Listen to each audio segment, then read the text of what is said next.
सम्मानित शिक्षकगण और प्रिय विद्यार्थियों, नमस्कार। ऑनलाइन कक्षा विषय इतिहास में मैं डॉक्टर विनोद यादव, प्रवक्ता इतिहास, सर्वोदय बाल विद्यालय, बीटी ब्लॉक, शालीमार बाग, अपनी इतिहास टीम के साथ आपका हार्दिक स्वागत करता हूं। मेरे साथ हैं हमारी team coordinator doctor Harita Arora ma'am, core academic unit से। मेरे साथ हैं राजकीय सर्वोदय कन्या विद्यालय नंबर 2 शकरपुर से सविता मैम, और स्कूल ऑफ एक्सीलेंस द्वारका से मेरे साथ हैं Pragya Sinha ma'am. SKV H block Ashok Vihar phase 1 से मेरे साथ हैं नीता सिंगल मैम। तो विद्यार्थियों, आइए कुछ पूर्व परिचित और अनिवार्य दिशा निर्देशों के साथ हम आज की वर्चुअल परिचर्चा का आरंभ करते हैं कि यदि आपको ठीक से दिखाई या सुनाई न दे तो स्क्रीन को रिफ्रेश करें, कक्षा को पूरी स्क्रीन पर देखें। वीडियो विंडो में नीचे दाएं कोने में स्क्वायर पर क्लिक करके इसे बड़ा करें और केवल प्रश्न पूछने के लिए चैट बॉक्स का प्रयोग करें। किसी भी अवांछित या इररेलेवेंट प्रश्न को चैट बॉक्स में पोस्ट ना करें। यह आपके सामने है एक्नॉलेजमेंट और डिस्क्लेमर कि यहाँ पर सभी संदर्भ शैक्षिक और विशुद्ध रूप से गैर वाणिज्यिक उद्देश्य के लिए उपयोग किए जाते हैं। यदि किसी भी विसंगति या अनजाने में त्रुटि प्रस्तुति में नोट की गई है तो इसे तदनुसार ठीक किया जाएगा। और अब विद्यार्थियों, अब समय है कि पिछले हफ्ते इस अध्याय से संबंधित गूगल फॉर्म पर कुछ प्रश्नों के उत्तर आपसे पूछे गए थे, और जिन विद्यार्थियों ने त्वरित गति से और सटीक प्रश्नों का उत्तर दिया है उसका परिणाम घोषित करेंगी डॉक्टर हरिता अरोरा मैम। तो over to doctor Harita Arora ma'am. Slide. हाँ, पिछली बार की जो हमारी कक्षा थी उस क्लास के अंदर हमारे पास जो हमने गूगल फॉर्म शेयर किया था उसमें हमें रिस्पॉन्सेज टोटल आए हैं 9250, यानी 9250 रिस्पॉन्स। बच्चों, अच्छा है कि पिछली बार से रिस्पॉन्स बढ़े हैं, लेकिन आपसे फिर भी हम कहेंगे कि आप लोग ज्यादा से ज्यादा संख्या में इसको कीजिए, क्योंकि आप जो भी आप देखते हैं वीडियोस में वो चीज आपको एक तरह से अपना सेल्फ असेसमेंट उससे होता है। तो उसमें इस बार जो पहली बार जो जिसने एक्यूरेसी के संग और सबसे पहले जिन बच्चों ने 10 बच्चों ने किया है उनमें सबसे पहले है चारू शर्मा, RSKV नंबर 2 शकरपुर से। दूसरे नंबर पर है कोमल कुमारी, RPVV IP एक्सटेंशन। और तीसरे नंबर पर विद एक्यूरेसी और फास्टेस्ट जिसने किया वो है महक, GSKV रोहिणी सेक्टर 16 से। चौथे नंबर पर खुशबू, SKV सेक्टर 20 रोहिणी। पांचवें नंबर पर Manvi Kanaujia, Shyama Prasad Mukherjee, SKV CR park से। और छठे नंबर पर आती है Amrita, government coed senior secondary school, Kavita colony, Nangloi से। सातवें नंबर पर कीर्ति है, RSG SKV बवाना से। और आठवें नंबर पर है सुभी शुक्ला जो है SKV GT रोड शाहदरा से। 9th नंबर पर है Sakshi Bhardwaj, government girls senior secondary school, Nithari village. और 10वें नंबर पर एक बार फिर लड़की ही है, वो है खुशबू जहां, GG SSS करावल नगर। तो बॉयज, एक बार फिर आप लोगों से भी गुजारिश है ज्यादा से ज्यादा संख्या में आप लोग इस क्वेश्चंस को अटेम्प्ट कीजिए, और इन 10 टॉप 10 की लिस्ट में लड़कों का नाम भी दिखाई देना चाहिए। So thank you very much, और over to doctor Vinod. Thank you ma'am.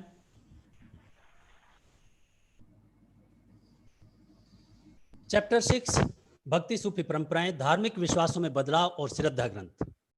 विद्यार्थियों, 4 पंक्तियां जो इस अध्याय की प्रासंगिकता को उजागर करती हैं आपको सौंपता हूं और आपसे जुड़ने का प्रयास करता हूं कि जिंदगी दी है तो जीने का हुनर भी देना, जिंदगी दी है तो जीने का हुनर भी देना, पांव बख्शे हैं तो तोहफी के सफर भी देना, गुफ्तगू तूने सिखाई मैं तो गूंगा था, अब मैं बोलूंगा तो बातों में हुनर भी देना।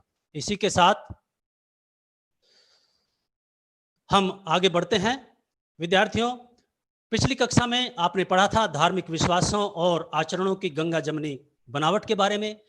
आपने पढ़ा था उपासना की कविताएं, प्रारंभिक भक्ति और परंपरा। और आज हम चर्चा करेंगे कुछ और महत्वपूर्ण टॉपिक्स पर। कर्नाटक की वीरशैव परंपरा, उत्तरी भारत के धार्मिक उफान। ये स्लाइड जो आप अपने सामने देख रहे हैं, गंगा जमनी तहजीब।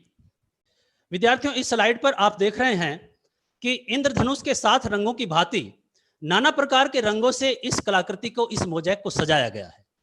और इसके चारों ओर आप देख रहे हैं भारतवर्ष के विभिन्न धार्मिक समुदायों के लोगों और सिंबल्स को। बेटा, अभिप्राय यह है कि जिस प्रकार भांति भांति के सुंदर रंगों के सम्मिश्रण से, उनके समुच्चय से यह मनभावन इंद्रधनुष निर्मित होता है, ठीक वैसे ही अलग अलग धार्मिक समुदायों से मिलकर हमारी गंगा जमनी तहजीब का निर्माण होता है। और खास बात यह है कि जिस प्रकार इंद्रधनुष के 7 रंगों को चुराया नहीं जा सकता, ठीक उसी प्रकार हमारी गंगा जमनी तहजीब को मिटाया नहीं जा सकता। तो अनेकता में एकता वाला हमारे भारत का आदर्श चरितार्थ होता है। तो आप फक्र के साथ कह सकते हैं कि यह गंगा जमनी तहजीब टूटकर नहीं है बिखरने वाली, और इसकी रग रग में मानवता जिंदा है, इंसानियत जिंदा है, और यहाँ की मोहब्बत नहीं है मिटने वाली। विद्यार्थियों, टॉपिक है राज्य के साथ संबंध, रिलेशंस विद स्टेट। बेटा, राज्य से यहां अभिप्राय किसी प्रांत या क्षेत्र विशेष से नहीं है। राज्य का अभिप्राय है सरकार से, और सरकार गवर्न होती है शासक से, राजा से। तो उस समय जो भक्ति संत थे, जो तमिल संत कवि थे, नैनार और अलवार, उनका शासकों के साथ, राजाओं के साथ किस प्रकार का संबंध था, और उस समय कौन कौन सी महत्वपूर्ण सरदारियां थी, यानी कौन कौन से महत्वपूर्ण राजवंश थे। विद्यार्थियों, पिछले अध्याय में आपने अनेक महत्वपूर्ण सरदारियों के बारे में पढ़ा। 1000 ईस्वी के आसपास आपने पढ़ा कि तमिल क्षेत्र में चोल, चेर एवं पांड्य और पल्लव जैसी सरदारियों का उदय हो रहा था। तमिल ग्रंथों की काव्य रचनाओं में शक्तिशाली सरदारों का विवरण मिलता है, और सरदारी शब्द सरदार से निकला है, और सरदार एक शक्तिशाली व्यक्ति हुआ करता था, एक प्रभुत्वशाली व्यक्ति हुआ करता था। और उसका प्रमुख कार्य क्या था कि यह युद्ध के समय नेतृत्व एवं जो समाज में आपसी विवाद उत्पन्न हो जाते थे, उनको सुलझाने में मीडिएटर का काम करता था, मध्यस्थता का काम करता था। इन्हीं शक्तिशाली राजवंशों के सानिध्य में इस क्षेत्र में जैन और बौद्ध धर्म फल फूल रहे थे। यानी जो चोल, चेर, पांड्य और पल्लव जैसे शक्तिशाली राजवंश थे, उनके संरक्षण में ही इस तमिल क्षेत्र में जैन और बौद्ध धर्म फल फूल रहे थे। हालांकि इन दोनों धर्मों को राजकीय संरक्षण व अनुदान यदा कदा ही, कभी कभार ही हासिल होता था, किंतु विद्यार्थियों, कुछ खास तौर से व्यापारियों, शिल्पकारों और दस्तकारों की भरपूर आर्थिक सहायता या भरपूर मदद इनको मिलती रहती थी। तमिल संत कवियों अलवार व नैनार की विषय वस्तु, जो तमिल संत हैं, उनकी जो भक्ति रचनाएं हैं, उनसे हमें यह पता चलता है, हमें ज्ञात होता है कि जैन व बौद्ध धर्म के प्रति थोड़ा उनका वैचारिक मतभेद रहता था। हालांकि मनभेद बिल्कुल नहीं था, लेकिन किन्हीं विश्वासों को, आस्थाओं को और मान्यताओं को लेकर पारस्परिक रूप से कुछ वैचारिक मतभेद चलता रहता था। विशेष रूप से जो नैनार भक्ति संत हैं, जो शैव मत के अनुयायी हैं, उनकी भक्ति रचनाओं में दोनों धर्मों के यह प्रति ये जो वैचारिक विरोध है, ये थोड़ा सा और मुखर हो उठता है। वैष्णव और शैव मत के प्रति आस्था एवं आराधना, भगवान विष्णु व भगवान शिव के प्रति समर्पण, ये हमें तमिल संत की जो भक्ति रचनाएं हैं और उनकी विषय वस्तु के रूप में ये हमें प्राप्त होता है कि वैष्णव और शैव मत के प्रति उनकी अटूट आस्था थी, और वह भगवान शिव व भगवान विष्णु की उपासना भी करते थे। इतिहासकारों द्वारा पारस्परिक विरोध की व्याख्या और सुझाव। ये जो इन धार्मिक समुदायों में जो पारस्परिक वैचारिक मतभेद था, तो इतिहासकारों ने इस पारस्परिक विरोध की व्याख्या की है और कुछ महत्वपूर्ण सुझाव भी दिए हैं। एक खास बात और थी कि धार्मिक समुदायों में राजकीय संरक्षण और राजकीय अनुदान को लेकर आपस में होड़ रहती थी, आपस में प्रतिस्पर्धा रहती थी। शक्तिशाली चोल राजाओं द्वारा ब्राह्मणीय एवं भक्ति परंपरा को समर्थन। उस समय तमिल क्षेत्र में चोल राजा सबसे शक्तिशाली राजाओं के रूप में उभर रहे थे, और इनका कार्यकाल था 9वीं से 13वीं सदी। इनके द्वारा ब्राह्मणीय पूजा पद्धति, ब्राह्मणीय परिपाटी और भक्ति परंपरा को भरपूर समर्थन दिया गया। चोल राजाओं द्वारा भगवान विष्णु और भगवान शिव के मंदिरों के निर्माण के लिए भूमि अनुदान। विद्यार्थियों, चोल सम्राट साधु संतों का विशेष आदर करते थे, लेकिन अधिकतर चोल राजा नैनार संतों एवं शैव मत के प्रति पूर्ण समर्पित थे और उत्साहित भी थे। चोल सम्राटों के समय में ही, जो अधिकतर चोल सम्राट थे, उनके समय में ही शैव मत अपने उत्कर्ष पर पहुंच गया, जिसके फलस्वरूप चोलों द्वारा चिदम्बरम, तंजावुर और गंगैकोंड चोलपुरम के भव्य एवं विशाल मंदिरों का निर्माण हुआ। विद्यार्थियों, फर्गुसन जैसे इतिहासकारों की राय है कि चोल शासक साज सज्जा के जौहरी और भवन निर्माण की कला में बहुत निपुण थे।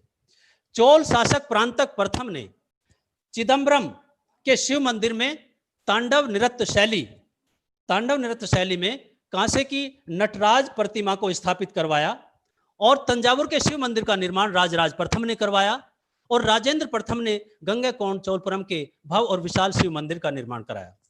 नैनार संत कवियों का भक्ति दर्शन और शिल्पकारों की प्रेरणा, यानी कांसे की शिव प्रतिमाओं का निर्माण। नैनार संतों का जो भक्ति दर्शन है, जो खासकर शैव मत के प्रति, भगवान जो उनके आराध्य देव हैं भगवान शिव के प्रति जो उनकी अटूट आस्था है, उस अटूट आस्था और उनका विश्वास शिल्पकारों के लिए प्रेरणा बना। फलस्वरूप शिल्पकारों ने कांसे धातु की शिव प्रतिमाओं को निर्मित किया और उन्हें मंदिर में स्थापित करा। संत कवियों की परिकल्पना को मूर्त रूप देना। तो इस प्रकार जो शिल्पकारों ने कांसे की शिव प्रतिमाओं का शिव मंदिरों में उनका निर्माण कराया और उनको स्थापित कराया, तो जो ये संत कवियों की परिकल्पना थी उसको मूर्त रूप मिला। ये आप देख रहे हैं नटराज की शिव के रूप में प्रतिमा, और इसको प्रांतक प्रथम ने स्थापित कराया था। नैनार एवं अलवार संतों का सम्मान एवं समर्थन। विद्यार्थियों, आप देखते हैं कि किसी भी समाज में जो पहुंचे हुए साधु संत होते हैं तो उनके फॉलोअर्स की संख्या भी बहुत बड़ी मात्रा में होती है, और समाज के जो बड़े बड़े शासक वर्ग होते हैं या कोई बहुत बड़े सरदार होते हैं, ये उनकी आकांक्षा रहती है, इच्छा रहती है कि उनको उन संतों का समर्थन प्राप्त हो। तो नैनार एवं अलवार संत जो वैष्णव और शैव मत के अनुयायी थे, उनका सम्मान और समर्थन हासिल करने के लिए भी शासक और बड़ा उच्च वर्ग लालायित रहता था, और वेलाल कृषकों द्वारा सम्मानित। ये जो टॉपिक है इसमें आप देख रहे हैं, तो तमिल समाज में, चोल साम्राज्य में जो वेलाल कृषक थे ये बड़े भूस्वामी थे। इनकी आर्थिक स्थिति बड़ी सुदृढ़ थी और इन्होंने नैनार व अलवार संतों का सम्मानित किया, उनको सम्मान दिया और सम्मान करने के उपरांत स्वयं को गौरवान्वित महसूस किया। चोल शासक भी हुए आभारी।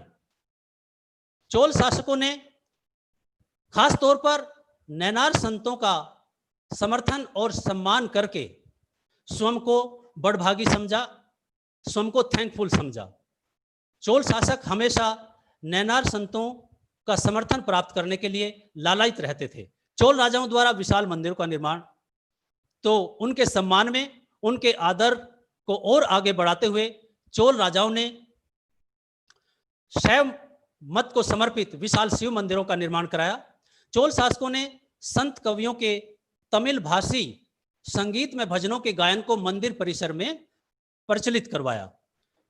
तो तमिल नैनार संतों से वो इतने अभिभूत थे कि चोल शासकों ने संत कवियों की जो भक्ति रचनाएं थी, जो संगीत में रचनाएं थी, संगीतबद्ध रचनाएं थी जो तमिल भाषा में थी, उनके भजनों को, उनके कीर्तन को गायन के रूप में मंदिर परिसर में प्रचलित करवाया। चोल सम्राटों ने 10वीं शताब्दी में नैनार संतों के धार्मिक भजनों को तवरम नामक ग्रंथ के रूप में संकलित करवाया। आपने पहले भी पढ़ा था कि चोल सम्राटों ने 10वीं शताब्दी में जो प्रमुख नैनार संत थे, अप्पार, सबंदर और सुंदरार, और इनके धार्मिक भजनों को उन्होंने तमिल भाषा में तवरम नामक ग्रंथ में संकलित करवाया। चोल सम्राट प्रांतक प्रथम का 945 ईस्वी का अभिलेख। चोल राजवंश को जानने के सबसे प्रमाणिक सबूत हैं अभिलेख। तो विद्यार्थियों, इतिहासकारों व पुरातत्वविदों को तमिल क्षेत्र से 945 ईस्वी का एक अभिलेख प्राप्त होता है और इस अभिलेख से ज्ञात होता है कि प्रांतक प्रथम ने नैनार संत कवि अपार, सबंदर और सुंदरार की धातु प्रतिमाएं शिव मंदिर में स्थापित करवाई। धार्मिक अनुष्ठान, उत्सव और मूर्तियों का जुलूस और तमिल संत नैनार संत कवियों की इन प्रतिमाओं को विशेष धार्मिक अनुष्ठानों के अवसर पर, विशेष धार्मिक उत्सवों के आयोजन पर इनकी मूर्तियों को जुलूस के रूप में निकाला जाता था।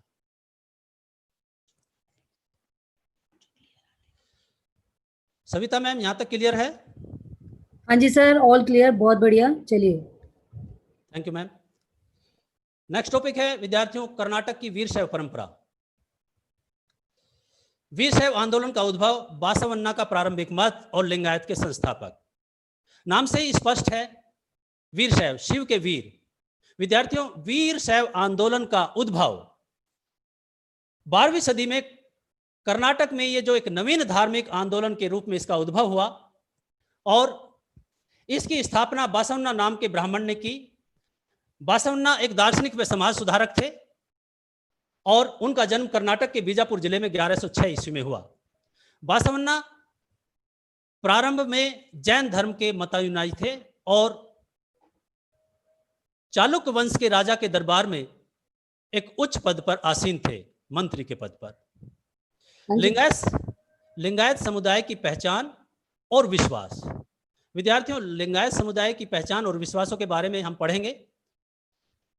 तो विश्वास का जहां प्रश्न है तो वह शिव की प्रतिमा की बजाय शिवलिंग की आराधना करते थे और उनकी पहचान थी कि लिंगायत समुदाय के अनुयायी और समर्थक चांदी के एक छोटे से पिटारे में, चांदी के एक छोटी सी डिबिया में छोटे शिवलिंग को बंद करके एक धागे में पिरोकर उसे अपने बाएं कंधे पर धारण करते थे या कभी कभार अपने गले में भी लटकाए रखते थे।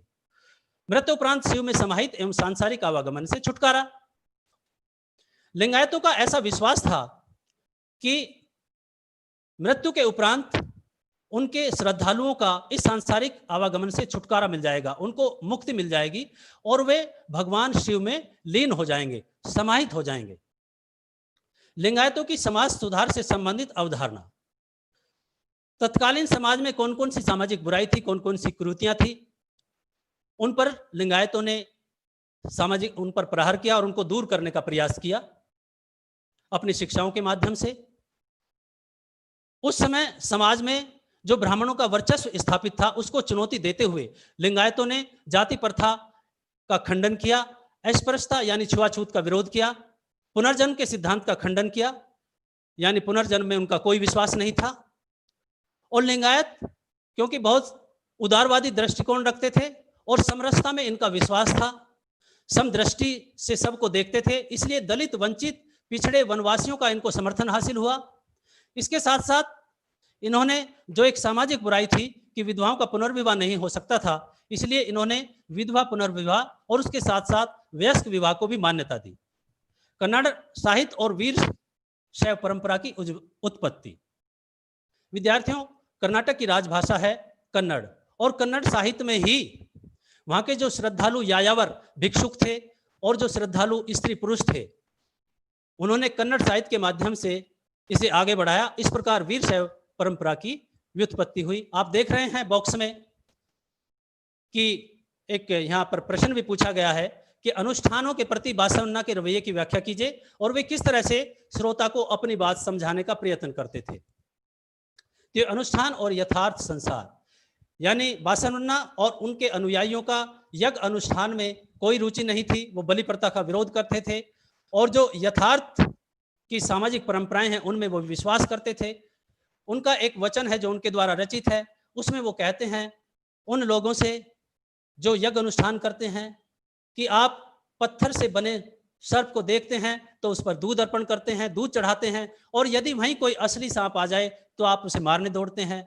और ईश्वर का जो सेवक है, जो व्यक्ति विशेष है, जो मनुष्य है, जो शिव स्वरूप है, उसको जो भोजन खा सकता है उसको आप कहते हैं कि चले जाओ यहाँ से, लेकिन उसी ईश्वर की प्रतिमा को जो खा नहीं सकता उसको आप स्वादिष्ट व्यंजन परोसते हैं। तो ये अनुष्ठान और यथार्थ संसार से संबंधित बासवन्ना की एक रचना है। नए धार्मिक विश्वास और परिणाम। विद्यार्थियों, मध्यवर्ती शताब्दी में मुख्य धार्मिक विकास देखने में आए। तमिल अलवार संतों के भक्ति विचारों का संस्कृत परंपरा में उनको शामिल किया गया। मध्यवर्ती शताब्दी में जो तमिल भाषा में थी, अब उनको संस्कृत भाषा में समाहित किया गया, जिसके परिणाम स्वरूप प्रसिद्ध उत्तर भारत के प्रसिद्ध भक्ति ग्रंथ भागवत पुराण की रचना हुई, जिसे उत्तर भारत में पंचम वेद भी कहा जाता है। इसके अलावा महाराष्ट्र में 13वीं सदी में ही, मध्यवर्ती शताब्दी में ही भक्ति आंदोलन का सूत्रपात हुआ और यह भक्ति परंपरा पंढरपुर के मुख्य देवता विठल स्वामी के चारों ओर केंद्रित हो गई। यानी मध्यवर्ती शताब्दी में मुख्य विकास देखने में आए। एक और तो तमिल भक्तों, खासतौर से वैष्णव भक्ति के विचारों को संस्कृत परंपरा में समाहित कर लिया गया, जिसका परिणाम सर्वाधिक प्रसिद्ध पुराणों में से एक भागवत पुराण की रचना थी। और दूसरे 13वीं शताब्दी में भक्ति परंपरा का विकास महाराष्ट्र भूमि पर हुआ। उत्तर भारत में धार्मिक उफान। विनोद सर जी, अभी तक बहुत बढ़िया चल रहा है सर। पीछे के सेगमेंट में कुछ बच्चों ने कुछ क्वेश्चंस किए हैं, तो थोड़ा सा हम यहाँ पे ले सकते हैं बीच में सर? जी, स्वागत है मैम। एक बच्चा पूछ रहा है कि वेल्लाल कृषक कौन होते थे।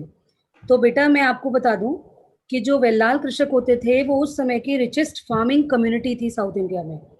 और ये लोग जो वेल्लाल कृषक होते थे यानी अमीर किसान होते थे, और ये लोग नैनार और अलवार संतों का आदर किया करते थे, उनको समय समय पर उनको रिवॉर्ड्स दिया करते थे। ठीक है बेटा। और दूसरा क्वेश्चन एक बच्चे ने किया है कि अभिलेख क्यों लिखवाए जाते थे। जी, बेटा चैप्टर 1 से हम देख रहे हैं, 2 में भी हमने देखा कि अभिलेखों का निर्माण किसी भी शासक के द्वारा या कोई भी डायनेस्टी में अभिलेख क्यों लिखवाए जाते हैं, ताकि उस पर्टिकुलर टाइम पीरियड के बारे में हमें आने वाली पीढ़ियों को हम वो जानकारी पहुंचा सकें। मतलब आने वाले समय में लोगों को पता चले कि उस समय के पर्टिकुलर किसी शासक द्वारा कौन सा काम कब और क्यों किया गया था। अभिलेख हमें उसकी जानकारी देते हैं। जैसे अभी 945 के अभिलेख से हमें पता चला कि पारंतक प्रथम ने उस समय रिलीजियस जो फील्ड था उसमें क्या क्या काम उन्होंने किए थे। ठीक है सर। और सर बहुत सुंदर। हाँ जी सर, चलिए आप। धन्यवाद मैम। एक प्रश्न और आया है। हाँ जी मैम। कि अभी आपने बोला कि इनको जो है अलवार संतों को संस्कृत परंपरा में शामिल किया गया। जी, तो क्या जरूरत पड़ी कि इनको संस्कृत परंपरा में शामिल किया गया? जी, क्योंकि मैम इस शताब्दी में भक्ति का जो फ्लो है वो उत्तर भारत की ओर हो रहा था, और उत्तर भारत की जो भाषाएं हैं इस तरफ संस्कृत भाषा फल फूल रही थी। और जो उत्तर भारत में इस भक्ति, दक्षिण से उत्तर भारत में इस भक्ति आंदोलन को जो लाने वाले थे वो मध्यकालीन भक्ति आंदोलन के सबसे अग्रणी संत से स्वामी रामानंद। क्योंकि भक्ति जो उपजी थी वो दक्षिण भारत में उपजी थी, जहाँ पर तमिल भाषा थी, और उत्तर भारत में शिव और विष्णु की जो उपासना हुई वो संस्कृत माध्यम में जब उनकी भक्ति रचनाओं का संकलन हुआ, तो इसलिए। ठीक है मैम? जी जी, क्लियर मैम, थैंक यू। जी जी। आगे बढ़ते हैं विद्यार्थियों कि इस कालावधि में उत्तर भारत के मंदिरों में विष्णु और शिव की उपासना, यानी जो ये मध्यकालीन शताब्दी है विद्यार्थियों, इस समय में, इस टाइम पीरियड में उत्तर भारत के मंदिरों में विष्णु और शिव की उपासना प्रारंभ हो गई थी। लेकिन 14वीं सदी तक भी इतिहासकारों को धार्मिक ग्रंथों को अभाव मिलता है, उनको प्राप्त नहीं होते। उत्तर भारतीय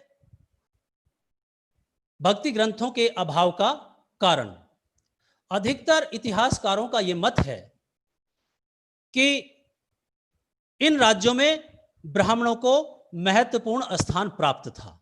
इतिहासकारों के मतानुसार इस कालावधि में राजपूत राज्यों का उद्भव हो चुका था, और इन सभी राजपूत राज्यों में ब्राह्मण वर्ग दैनिक हवन, पूजा पाठ और कर्म कांड में ही व्यस्त रहते थे और उन्हीं बातों को ज्यादा वरीयता देते थे। हो सकता है उनको इन भक्ति रचनाओं का समय ना मिला हो। इन राज्यों में ब्राह्मणों को महत्वपूर्ण स्थान प्राप्त था। उनकी प्रभुसत्ता व एकाधिकार को सीधे कोई चुनौती नहीं दे सकता था और न ही किसी ने प्रयास किया। कर्मकांडी पुरोहितों की रूढ़िवादी पूजा पद्धति व यज्ञ अनुष्ठान को वरीयता दी गई।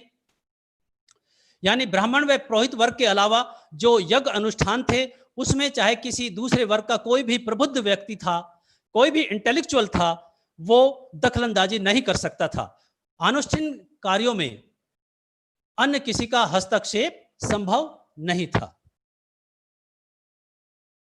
नाथ, जोगी और सिद्ध अर्थात गैर रूढ़िवादी धार्मिक नेताओं के प्रभावों का विस्तार। इससे पहले आप देख रहे थे कि जो ब्राह्मणीय परंपरा थी उसमें जो पुरातन पूजा पद्धति, पूजा परिपाटी जो एक रूढ़ियों पर आधारित थी वो चली आ रही थी, और ब्राह्मणों के प्रभुत्व व वर्चस्व की वजह से ही गैर रूढ़िवादी धार्मिक नेताओं का उदय, और उदय के साथ साथ उनके प्रभाव में भी विद्यार्थियों विस्तार हो रहा था। और ये धार्मिक नेता कौन थे? ये धार्मिक नेता थे नाथ, योगी और सिद्ध। उत्तर भारत में नाथ पंथ के सूत्रधार थे गुरु गोरखनाथ, और नाथ, योगी और सिद्ध असल में यह एक हिंदू धार्मिक पंथ था जो बौद्ध, शैव और योग के समन्वय से निर्मित हुआ था। जुलाहे शिल्पकार, दस्तकार व कारीगर अनुयायियों की वृद्धि, यह वृद्धि इसलिए हुई कि ये नाथ, योगी और सिद्ध अधिकतर इस समाज से आते थे। शहरी केंद्रों का विस्तार व पश्चिमी एशियाई देशों के साथ व्यापारिक संबंध, इस वजह से जुलाहों के कपड़ों, शिल्प उत्पादन, दस्तकारी की वस्तुओं की मांग बढ़ी और शहरी केंद्रों का विस्तार हुआ, और उसके साथ साथ पश्चिमी एशिया देशों के साथ व्यापारिक संबंध स्थापित हुए और नाथ पंथों के अनुयायियों की संख्या में वृद्धि होती चली गई। नवीन धार्मिक नेताओं द्वारा वेदों को चुनौती। बेटा, इस दौरान नए उभर कर आए धार्मिक नेताओं ने वेदों की सत्ता को चुनौती दी और उन्होंने सीधी, सरल और आम भाषा में अपने विचारों का प्रचार प्रसार किया, जिसकी वजह से उनको समाज में लोकप्रियता मिली। लेकिन खास बात यह रही कि विद्यार्थियों, लोकप्रियता के बावजूद भी इन्होंने राजनीतिक संरक्षण और शासक वर्ग से बराबर दूरी बनाए रखी। सविता मैम ठीक है यहां तक? सविता मैम? हाँ जी सर, ठीक चल रहा है, लेकिन यहाँ पर कुछ क्वेश्चंस हैं तो हम लेना चाहेंगे। जैसे एक बच्चे ने कहा है कि व्हाट इज चोलाज। तो बेटा, चोल जो थे वो शासक हुए हैं दक्षिण भारत में। चोल, चेर, पांडे, हमने सेकंड चैप्टर में सरदारियों के बारे में पढ़ा, ये वही शासक हैं और इन्होंने इस समय पर रिलीजियस फील्ड में बहुत वर्कआउट किया। दूसरा क्वेश्चन आया है कि वयस्क विवाह जो होता है वो क्या होता है। तो बेटा, वयस्क विवाह एक पर्टिकुलर एज के बाद ही शादी होनी चाहिए। जैसे हमारे देश में आज के संदर्भ में फीमेल की एज 18 साल और मेल की एज 21 साल होनी चाहिए, तब विवाह होते हैं। उससे पहले के विवाह को बाल विवाह कहा जाता है। और वयस्क विवाह मतलब वयस्क होने के बाद, एडल्ट होने के जो हमारी एज निर्धारित की गई है उसके बाद जो विवाह होते हैं उन्हें वयस्क विवाह कहा गया, जिसको वीरशैव परंपरा द्वारा मान्यता दी गई थी। और इसके बाद एक क्वेश्चन बच्चा लिख रहा है कि चोल्स जो शासक थे उन्होंने मंदिरों का निर्माण क्यों करवाया जी। मंदिरों का एक तो उन्होंने रिलीजियस जो उस समय उनके वर्कआउट थे उसके लिए, दूसरा जो नैनार और अलवार संत थे उनका समर्थन प्राप्त करने के लिए भी उन्होंने मंदिरों का निर्माण करवाया जी। इसके बाद सर एक क्वेश्चन आ रहा है,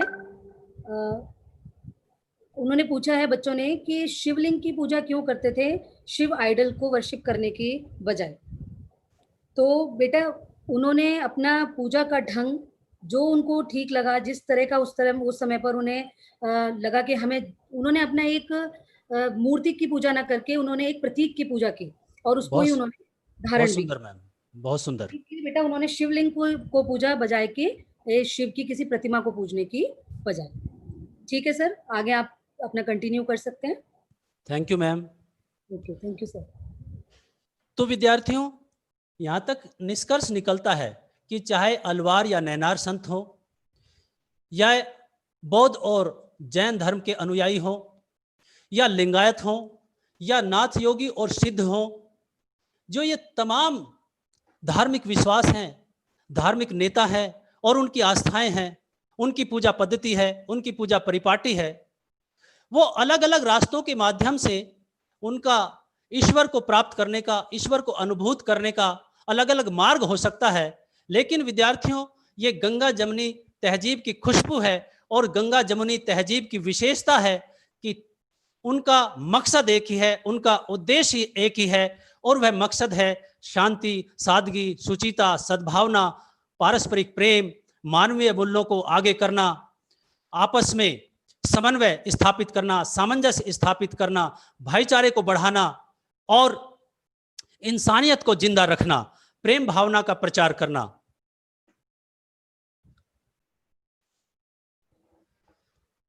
तुर्कों का आगमन, नेक्स्ट टॉपिक है विद्यार्थियों। तुर्कों का आगमन 13वीं सदी।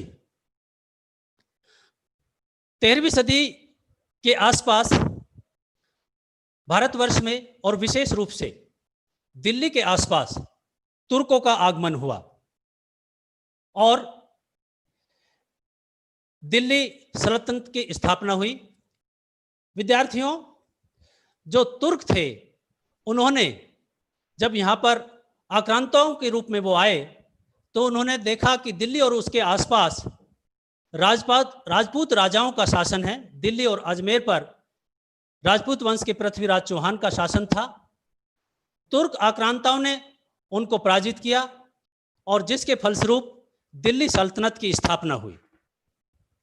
लेकिन भारतीय संस्कृति की एक विलक्षणता है कि चाहे कोई आक्रांता हो, उसके साथ साथ जो प्रतिकूल वातावरण और परिवेश निर्मित होता है, तो ये भारतीय संस्कृति की और गंगा जमुनी तहजीब की विशेषता है कि उसे हम अपने में लीन करते हुए उसको अपने अनुकूल बना लेते हैं।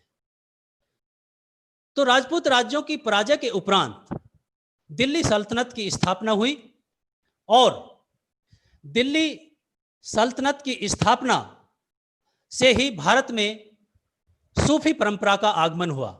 यह सूफी परंपरा तुर्कों के साथ उसका भारत में आगमन हुआ था और काल क्रम के अनुसार बदलाव के फलस्वरूप धार्मिक आस्थाओं व सांस्कृतिक सरोकारों पर प्रभाव। दिल्ली सल्तनत पर इस्लामी सत्ता स्थापित होने के उपरांत ही काल क्रम के अनुसार समाज में अनेक बदलाव हुए और इन बदलावों के स्वरूप ही सूफियों का आगमन हुआ और सूफी परंपरा आगे बढ़ी। इन परिवर्तनों का महत्वपूर्ण हिस्सा था सूफियों का आगमन।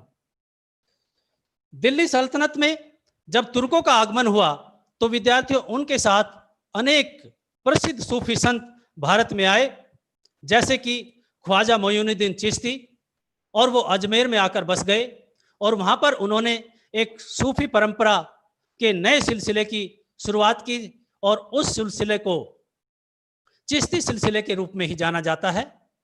और उसके साथ साथ उनके एक प्रिय शिष्य थे कुतुबुद्दीन बख्तियार काकी, जो दिल्ली के महरौली में आकर बस गए और कुतुब मीनार के पास उन्होंने अपनी खानकाह को स्थापित किया और यहाँ से ही उनके अनेक डिसाइपल्स, उनके अनेक फॉलोवर्स बने। और सूफी संतों ने जो कुरान शरीफ की पवित्र आयतें थी, जिनके द्वारा पूरे समाज में मानवीयता का, भाईचारे का और प्रेम का और ईश्वर के रहस्यवाद का संदेश जा रहा था, उसका उन्होंने खूब प्रचार प्रसार किया। तो आप देखते हैं कि जो सूफी मत है और उसके साथ साथ जो भक्ति आंदोलन के दूसरे संतों की विचारधारा है, चाहे वो तमिल संत हों और इसके अतिरिक्त जो भारत के दूसरे धार्मिक समुदाय हैं, चाहे वो बौद्ध धर्म है, जैन धर्म है, जिनमें साधना पद्धति और इंद्रिय संयम पर जोर दिया जाता है। उसके पहले भी आपने नाथ योगी और सिद्धों के बारे में पढ़ा। ये सभी हमारे समाज में जो समय के अनुसार कालांतर में जो कुछ कुरीतियां उत्पन्न हो जाती हैं, कुछ बुराइयां उत्पन्न हो जाती हैं, उनको दूर करने का इन्होंने अपनी शिक्षाओं से, अपने उपदेशों से उसका प्रचार प्रसार किया और समाज में इंसानी मूल्यों को आगे बढ़ाया, मानवीय मूल्यों को आगे किया। तो इस प्रकार विद्यार्थियों, तुर्कों के आगमन के साथ साथ जो हमारे प्रमुख बिंदु और उप विषय उभर कर आए कि राजपूत राज्यों की पराजय, दिल्ली सल्तनत की स्थापना और काल क्रम के अनुसार बदलाव के स्वरूप, धार्मिक आस्थाओं व सांस्कृतिक सरोकारों पर प्रभाव, सूफियों का आगमन और इन परिवर्तनों का जो महत्वपूर्ण हिस्सा था उस पर हमने चर्चा की। और आप देख रहे हैं चित्र में कि कुरान शरीफ के एक पृष्ठ का हिस्सा यहाँ पर दिखाया गया है जो 8वीं अथवा 9वीं शताब्दी की किसी पांडु लिपि से लिया गया है। तो हमारा इस प्रकार हम इस परिचर्चा पर आगे बढ़ रहे हैं और अब हम जिसका आपको इंतजार रहता है बेसब्री से, वो है आपका क्विज। और क्विज के लिए मैं सविता मैम को आमंत्रित करूंगा। हाँ जी sir. Over to you Savita ma'am. Thank you so much sir, बहुत बढ़िया व्याख्या दी आपने। स्लाइड आगे बढ़ाइए सर। हाँ जी, चलिए बेटा, अभी तक आपने सर का जो भी अभी तक व्याख्यान आपने सुना और मुझे उम्मीद है कि आपको बहुत अच्छे से ये बात समझ में आई होगी। चलिए एक बार चेक करते हैं। A quick recap quiz. Question number 1, Alvar और नैनार किन कृषकों द्वारा सम्मानित होते थे? By whom Alvars and Nayanars were honoured? Vellala, B साधारण किसान, सी साहूकार, डी जमींदार। Vellala, common farmers, money lenders और लैंडलॉर्ड्स। चलिए जल्दी से आंसर करिए कि किसके द्वारा इनका सम्मान किया जाता था। उत्तर आने चालू हो गए हैं। रितु भारती, बच्चे आंसर कर रहे हैं। यस, फटाफट आंसर कर रहे हैं। वेरी गुड, वेरी गुड, शाबाश। ऑलमोस्ट बच्चे आंसर सही कर रहे हैं। सर आंसर आप शो कर सकते हैं इस पर। यस, दीज वर वेल्लाल, जो कि रिचेस्ट फार्मिंग कम्युनिटी थी और ये लोग अलवार और नैनार संतों को सम्मानित भी करते थे। 90%, 99% बच्चे आंसर सही कर रहे हैं। जी मैम। चलिए सर नेक्स्ट क्वेश्चन की तरफ चलते हैं।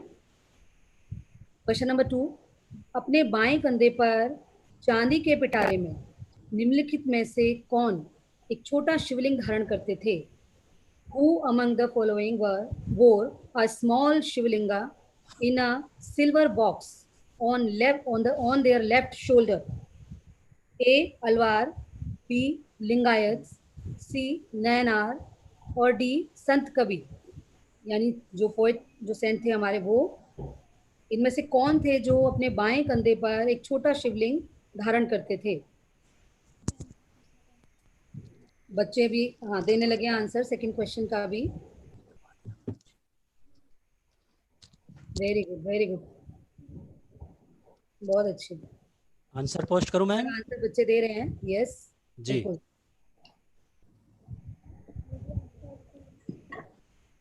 देखिए इरम ने, साहिब ने, काजल है, सौहार्द है, तान्या है, ऑलमोस्ट सभी बच्चे सही आंसर दे पा रहे हैं। हाँ जी, हाँ जी। कुछ एक बच्चे हैं जिन्होंने उसका उत्तर सही नहीं दिया है। उन बच्चों से एक रिक्वेस्ट है कि आप लोग एक बार दोबारा वीडियो को सुने तो आपको क्लियर हो जाएगा। अदरवाइज ज्यादातर बच्चों ने, इंद्रजीत है, एलोन बॉय के नाम से ही लॉग इन किया हुआ है बच्चे ने। तो इस तरह से जो है ऑलमोस्ट 90% बच्चों ने सही उत्तर दिया है। जी मैम। थर्ड क्वेश्चन की तरफ चल सकते हैं सर हम। क्वेश्चन नंबर 3, बेटा ध्यान से सुनो। वीर शैव परंपरा के संस्थापक कौन थे? Who founded the Veer शैवा tradition? कौन इसके संस्थापक माने जाते हैं? ए. राजराज, बी. बासवना, सी. परांतक और डी. विज्जल। इनमें से कौन थे जिन्होंने इस परंपरा को शुरू किया? अभी बच्चे क्वेश्चन नंबर 2 का ही आंसर दे रहे हैं। जी हाँ जी, थर्ड का आंसर आने लगा। पंकज कुमार, हिंदी पोएट्री करके एक नाम लिखा हुआ है। ऑलमोस्ट बच्चे आंसर कर रहे हैं। कुछ बच्चे डी लिख रहे हैं। बेटा ध्यान से, साहिल है, करण है, रवि है, रतन, शालू, अधिकतर बच्चे मैम बी। बिल्कुल बिल्कुल, अधिकतर बच्चे इसका सही आंसर दे रहे हैं। सभी सही जी। आंसर ऑलमोस्ट आ रहे हैं। Almost, yes, good. आंसर है बास वना, बी। वेरी गुड, शाबाश।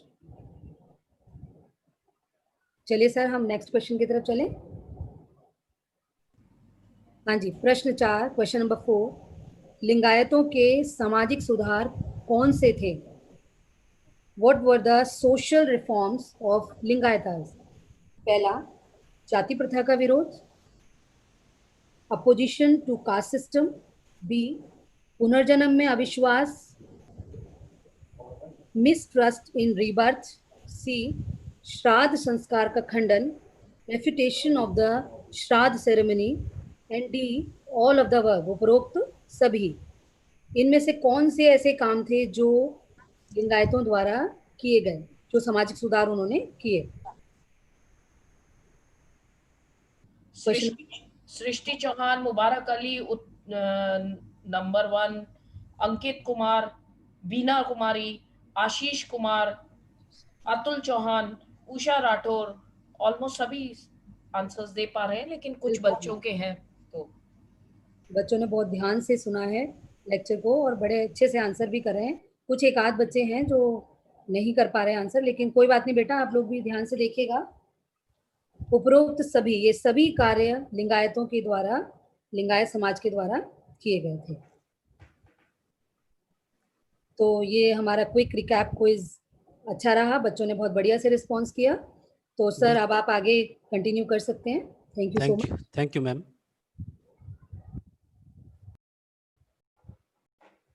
तो विद्यार्थियों, निष्कर्ष रूप में ये आप स्लाइड पर देख रहे हैं माइंड मैप, भक्ति सूफी परंपरा, जिसके अंतर्गत हमने चर्चा की अलवार तथा नैनार भक्त संतों का राज्यों के साथ संबंध, यानी धार्मिक समुदायों के बीच राजकीय अनुदानों को लेकर जो पारस्परिक होड़ रहती थी, और सम्राटों द्वारा मंदिर निर्माण के लिए भूमि अनुदान दिए गए, विशेष रूप से चोल सम्राटों ने, वैसे सभी राजवंशों के द्वारा दिए गए। इसके साथ साथ इन अलवार तथा नैनार संतों को वेलाल कृषकों द्वारा सम्मानित किया गया। चोल सम्राटों ने विशाल शिव मंदिरों का निर्माण कराया और नैनार भक्ति संतों के काव्य रचनाओं को, उनकी भक्ति रचनाओं को तवरम नामक ग्रंथ में संकलित करवाया। वीर शैव परंपरा नाम से ही स्पष्ट है, शिव के वीर 12वीं शताब्दी में कर्नाटक में बासवन्ना के नेतृत्व में इस वीर शैव परंपरा की स्थापना हुई और इनके अनुयायी, इनके समर्थक लिंगायत कहलाए, जो शिव की प्रतिमा की उपासना के बजाय शिव की उपासना लिंग के रूप में करते थे। और उनकी पहचान थी कि वो चांदी के एक पिटारे में लघु लिंग को धारण करते थे और उसको अपने बाएं कंधे पर लटकाते थे। इनके भिक्षुक जो परिव्राजक के रूप में एक स्थान से दूसरे स्थान पर यात्रा करते थे, जो यायावर भिक्षुक थे। और इनके विश्वास क्या थे लिंगायतों के, कि ये श्राद्ध संस्कार को नहीं मानते थे, जाति प्रथा का खंडन करते थे, वयस्क विवाह और विधवा पुनर्विवाह को इन्होंने मान्यता दी। और जो उस समय के स्त्री पुरुष और श्रद्धालु भिक्षुक थे, उनके जो रचित वचन है कन्नड़, उसी से वीर शैव परंपरा की व्युत्पत्ति मानी जाती है। उत्तरी भाग में धार्मिक उफान, यानी इस दौरान राजपूत राजाओं का जो उदय हुआ, और उसके साथ साथ गैर रूढ़िवादी धार्मिक नेताओं का, जैसे नाथ, योगी और सिद्ध, इन नवीन धार्मिक नेताओं का प्रभाव बढ़ा उनके उदय के साथ साथ। और समाज में इनके प्रभाव के बढ़ने का कारण, इनके प्रचार प्रसार का कारण था कि इन्होंने सीधी सरल और आम भाषा में अपने विचारों को रखा, लेकिन उसके साथ साथ इन्होंने राजनीतिक संरक्षण और शासकों से बराबर दूरी बनाए रखी। ये आपका होमवर्क है विद्यार्थियों, असाइनमेंट। और यहाँ जो पहला प्रश्न है, इसमें इसका उत्तर देते समय आपको आत्ममंथन करना है और अपनी जो स्वयं की क्रिएटिविटी है, स्वयं की रचनात्मकता है, उसके आधार पर क्रिटिकल थिंकिंग करते हुए इस प्रश्न का उत्तर देना है। और इस प्रश्न का वर्तमान समाज में वर्तमान परिवेश में जो आज माहौल है उसमें इसकी क्या प्रासंगिकता है, क्या रेलिवेंसी है। प्रश्न है, भक्ति आंदोलन के दौरान संत कवियों ने अपनी भक्ति रचनाओं के द्वारा मानवीयता यानी इंसानियत का जो संदेश दिया, वर्तमान समय में वह किस हद तक प्रासंगिक है। तो ये आपके लिए एक यहाँ थोड़ी सी क्रिटिकल थिंकिंग का ये प्रश्न है और बहुत बढ़िया तरीके से आपका उत्तर देना है। दूसरा प्रश्न है, लिंगायतों द्वारा स्थापित की गई समाज सुधार की प्रमुख प्रक्रियाओं का उल्लेख कीजिए। लिंगायतों ने कौन कौन से सामाजिक सुधार किए, उनका उल्लेख करना है आपको। और चोल शासकों ने, तीसरा प्रश्न है, चोल शासकों ने सत्ता प्रदर्शन एवं दैवीय समर्थन प्राप्त करने हेतु किन किन कार्यकलापों को अपनाया। ये आपका असाइनमेंट आपके सामने है जो आपको करना है, उत्तर देना है। थैंक यू विद्यार्थियों। और इसी के साथ मैं अपना विशेष आभार व्यक्त करता हूं अपनी टेक्निकल टीम के सम्मानित सदस्यों व पदाधिकारियों का, जिनके अथक प्रयास, जिनके अधिक परिश्रम से हर एक सब्जेक्ट की यह वर्चुअल परिचर्चा, यह वर्चुअल कक्षा हम आप तक पहुंचा रहे हैं। Thank you very much. Vinod sir, यहाँ पर बच्चों ने 2 क्वेश्चन और आए हैं हमारे पास। एक बार थोड़ा टाइम है तो हम डिस्कस कर लें हरिता मैम। जी जी। पहला क्वेश्चन आया है कि वेदों को चैलेंज क्यों किया न्यू थिंकर्स ने। तो बेटा यहाँ पर हम यही कहना चाहेंगे कि वेदों के जो कर्मकांडीय विश्वास थे, नए थिंकर्स उनमें विश्वास नहीं करते थे, इसलिए उन्होंने वेदों को चैलेंज किया। उन्होंने इजी मोड निकाले कि हम भक्ति को हम दूसरे तरीके से भी कर सकते हैं।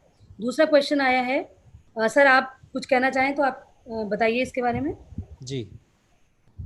और कौन सा है मैम दूसरा? वेदों को चैलेंज क्यों किया थिंकर्स ने, न्यू थिंकर्स ने? हाँ, जो नए धार्मिक नेता थे मैम, वो उन्होंने यज्ञ परंपरा में उनका कोई विश्वास नहीं था। विशेष रूप से हमने लिंगायतों के बारे में पढ़ा। वो जो अनुष्ठान होते थे, जो दैनिक यज्ञ हवन होते थे, उनकी मान्यता थी नवीन धार्मिक नेताओं की, जो नवीन धार्मिक विचारधारा उभर रही थी, कि उनकी अपनी मान्यता थी, अपना विश्वास था कि इससे किसी प्रकार जो समाज की भलाई और कल्याण वो संभव नहीं है। और जो यथार्थ है, जो कर्म का सिद्धांत है, जो उस समय प्रासंगिक थे, उनके अनुसार नवीन धार्मिक नेताओं ने अपने विचारों का जो प्रचार प्रसार किया, लोगों की समस्याओं को सुना और उस तत्कालीन समाज में जो धार्मिक कुरीतियां थी, जो रूढ़िवादी परंपराएं थी, उनको दूर करने का प्रयास किया। क्योंकि जो परंपरागत वेदों के अनुसार जो वैदिक अनुष्ठानों की, यज्ञ हवन इत्यादि की जो पूजा पद्धति चली आ रही थी, इन नवीन धार्मिक नेताओं का विश्वास था और उनकी मान्यता थी कि इससे किसी प्रकार जो समाज में भलाई नहीं हो सकती, और जो समाज की मांग है, जो समाज के लोगों के साथ समस्याएं हैं, उन समस्याओं को उन्होंने नवीन धार्मिक विचारों के साथ और तार्किक आधार पर उनको दूर करने का प्रयास किया। ठीक है मैम? ठीक है sir, okay, thank you. Google link form जो है डिस्क्रिप्शन बॉक्स में दिया गया है नीचे। तो बच्चों, जितने ज्यादा से ज्यादा संख्या में आप लोग आंसर देंगे, वो आपका अपनी लर्निंग का असेसमेंट है। आज का जो भी लेक्चर था उसके आधार पर वो बना है, तो आप उसको ज्यादा से ज्यादा संख्या में कीजिए। जो बच्चे सबसे ज्यादा और सबसे जल्दी और एक्यूरेसी के संग करके यहाँ कर पाएंगे, उनके नाम उनके स्कूल के साथ यहाँ पर रिफ्लेक्ट होंगे पूरी दिल्ली के सामने।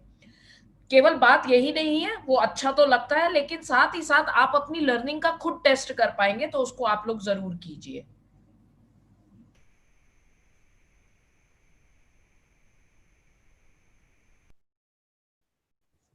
सो आज की क्लास में आज के लिए इतना ही। तो जल्दी ही मिलते हैं अगले मंडे 24 अगस्त को, इसका पार्ट 3 लेकर के, भक्ति सूफी परंपरा का। Thank you. Thank you. Thank you ji.